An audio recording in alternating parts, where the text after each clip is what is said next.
In today's discussion, we will talk about preferred training styles and different types of training styles that you can use to be more effective in your presentation design as we develop and work on presenting your content to your audience.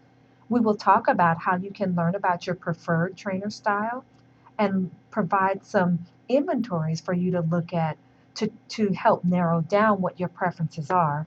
And we'll provide those as supplemental documents here in this module.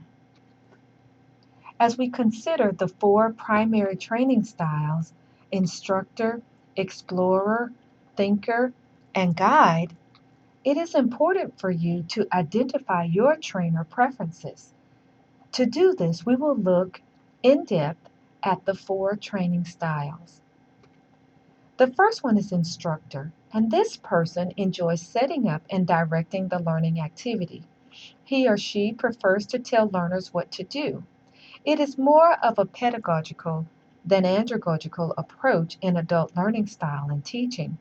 The teacher is the center of content and expertise. The teacher or lecturer is the center of the class, and therefore they become the content expert. You are paying your course fees and things like that to take online courses or college credit courses because you want an expert and a specialist.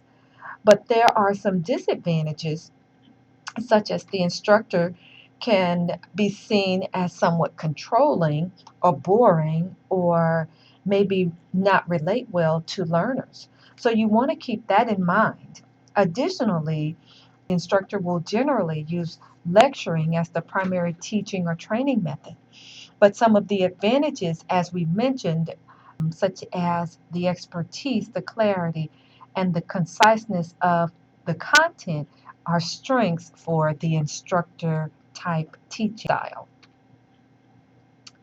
The second training style is the explorer.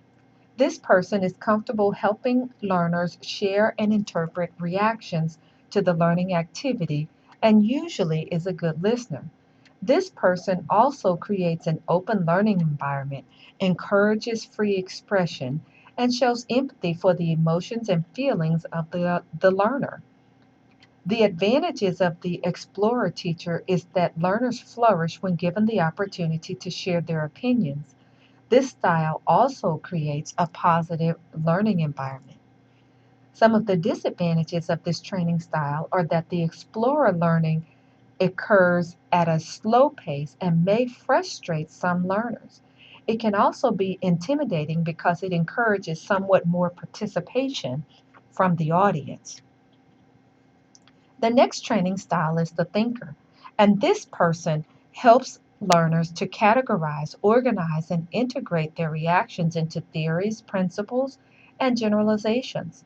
The thinker also focuses on ideas and thoughts, is retrospective, does a lot of philosophical and theoretical discussion, acknowledges different interpretations and theories as things that can be possible, not necessarily the black and white, but more open to different ideas and different interpretations of theories. Thinker trainer styles also encourage independent thinking.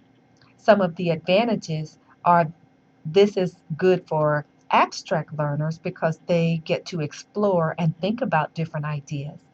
It's also fun for the discussion of different ideas.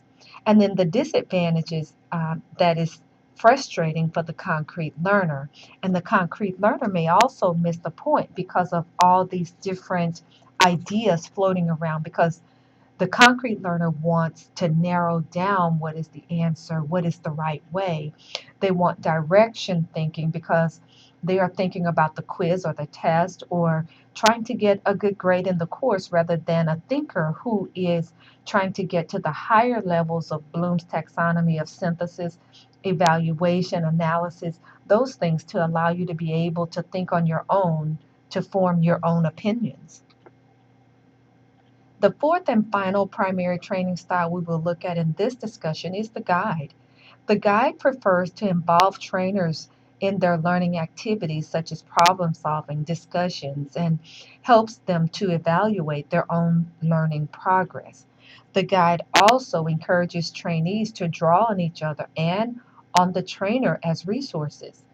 The guide also facilitates theory into practical action and encourages active participation.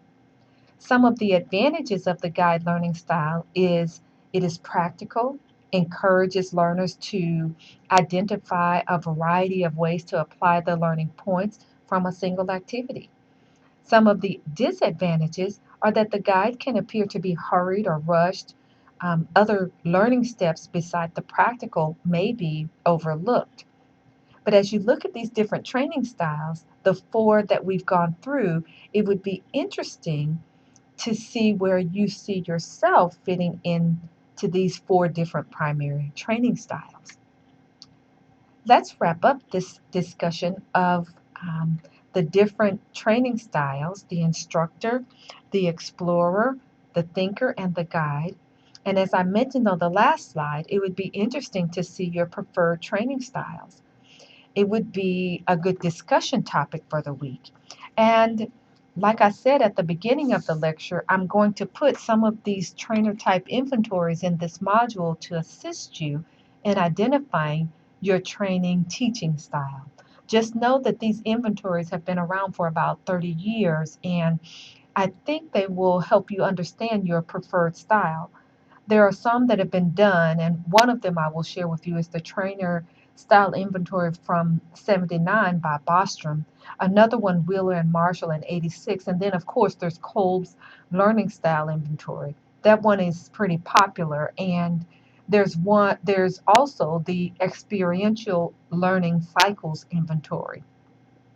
But as a trainer or teacher, you want to be aware of those that you are teaching because they have unique learning styles. And so these things can help us as trainers to use our strengths to help us communicate effectively and to be sensitive to the other ways and methods that people think.